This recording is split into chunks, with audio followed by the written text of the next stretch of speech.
Good evening, brothers and sisters.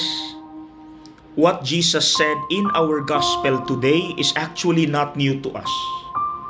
He said, and I paraphrase, you remove first the big log from your eyes, and you can see clearly before you can remove the tiny speck from other people's eyes.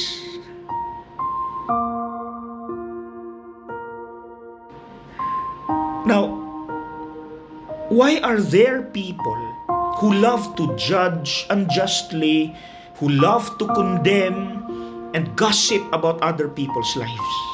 Why? Yet they cannot see that they are actually have bigger sins than the person they are gossiping about.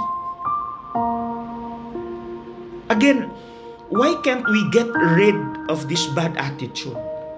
Do you know what's lacking? A comprehensive or a detailed examination of the self. That is what's lacking. A comprehensive examination of the self. So, how do we comprehensively examine ourselves? You know what? I am inspired by our professor there in the Loyola School of Theology in our subject on research. A big shout out to you, Professor Manong Gabi Lopez.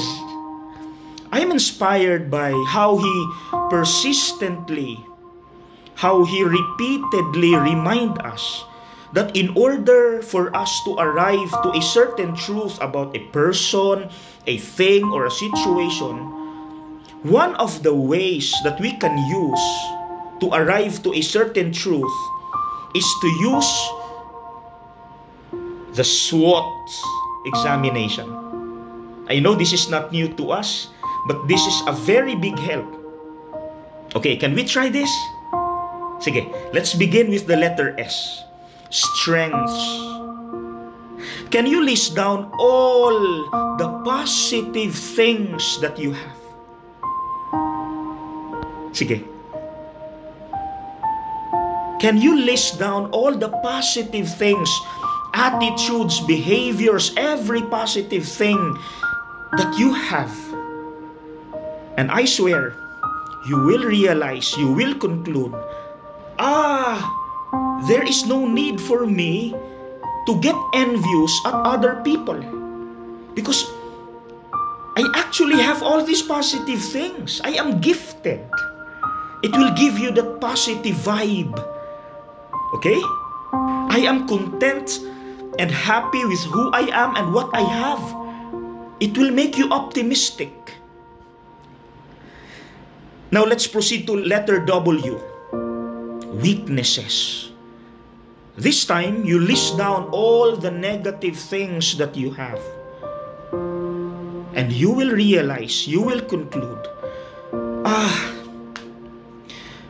I must not judge unjustly about other people's lives. I must not condemn them.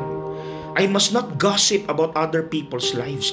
Because I have all these weaknesses. I am a sinner. I am not perfect. See? Letter O, opportunities. Now, this will make you conclude, wow, I can still do more. I am not done yet. I can still grow and develop. So this will give you hope and motivation that you are not done yet. You can still do a lot of good things. So, what are these opportunities? And letter T, threats. You identify people, things, situations, which if you get close to them, you sin. You will sin. It will give you harm. So, you will avoid these things. You will avoid these people. Okay? Can we try this? Can we try this SWOT examination? And I swear, the effect, You will no longer judge unjustly about other people's lives. You will no longer condemn people because you are also a sinner. And you will not gossip about other people's lives because you know who you are. Your ups and downs. Okay? Sige, can we try this?